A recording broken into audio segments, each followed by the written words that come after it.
થરાદના ડેડુઆ ગામના યુવકને પ્રેમ કરવો પડ્યો ભારે।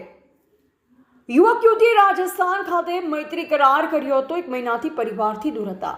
અમદાવાદથી યુવતીના પરિવારજનો અને સગાઓએ યુવકનું અપહરણ કરી રોકડ અને દાગીનાની કરી લૂંટ। અમદાવાદથી કલોલ નજીક યુવકના કપડાં કાઢી ઢોર માર મરાયો। યુવકના ગુપ્ત ભાગે ઇન્જેક્શન આપ્યા, ટ્યુબ લગાવી અમાનવીય વર્તન કર્યું।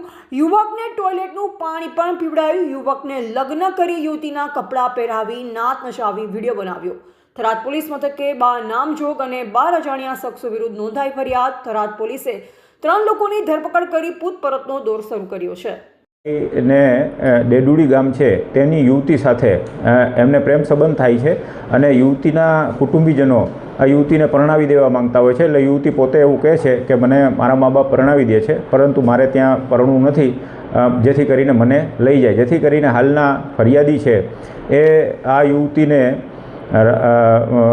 એના રક્ષણ માટે થઈને એને લઈ જાય છે, પછી રાજસ્થાન જાય છે। રાજસ્થાન જઈને ત્યાં મૈત્રી કરાર કરી લે છે અને મૈત્રી કરાર કરીને તેઓ લગભગ છેલ્લા 1 મહિનાથી અમદાવાદ રહેતા હોય છે। એ દરમિયાન આ યુવતીના સગા સંબંધીઓ, યુવતીના કુટુંબીજનો અને ખબર પડે છે અને અમદાવાદ જાય છે। અમદાવાદથી છોકરો જે હાલનો ફરિયાદી છે અને ડેડુડી ગામની જે યુવતી છે એનું બેનું અપહરણ કરે છે।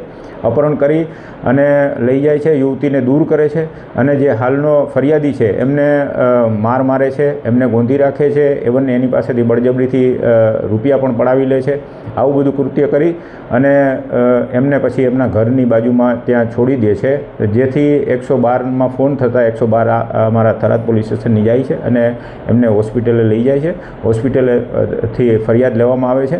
આ કામે કુલ 12 આરોપીઓ વિરુદ્ધ નામજોગ ફરિયાદ છે અને બાકીના અન્ય 12 અજાણ્યા ઈસમો છે। આમ કુલ 24 ઈસમો વિરુદ્ધ ફરિયાદ દાખલ થયેલી છે થરાદ પોલીસ સ્ટેશનમાં અને ભારતીય ન્યાય સંહિતાની કલમ 140(1), 115(1), 118(1), 308(2), 61(1), 189(4), 190, 351(3), 296(b) મુજબની ગુનો રજીસ્ટર થાય છે। આ ગુનાની તપાસ થરાદના police sub inspector Shri G P Chaudhary તપાસ ચલાવી રહી છે। આ ગુનાના કામે હાલે 3 આરોપીઓને અમે રાઉન્ડ અપ કરી લીધા છે અને તેઓની પૂછપરછ ચાલે છે।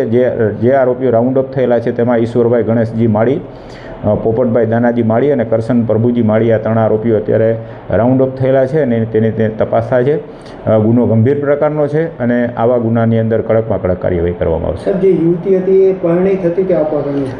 એ દિશામાં અત્યારે તપાસ ચાલી રહી છે। પરિણીત નહોતી, એને પરણાવવાના હતા હમણાં, પણ છતાં એ દિશામાં અત્યારે તપાસ ચાલી રહી છે। સાહેબ, જે 12 લોકો વિરુદ્ધ ફરિયાદ દાખલ કરવામાં આવી છે અને અન્ય 12 જણા છે એ યુવતીના કયા સંબંધમાં સગાવાલા થાય છે? એના નજીકના કુટુંબી, જેમ કે કોઈ કુટુંબી ભાઈ થતો હોય, કોઈ કુટુંબી એના બાપુજી, એના ફાધર, એના કાકા, એવી રીતે છે।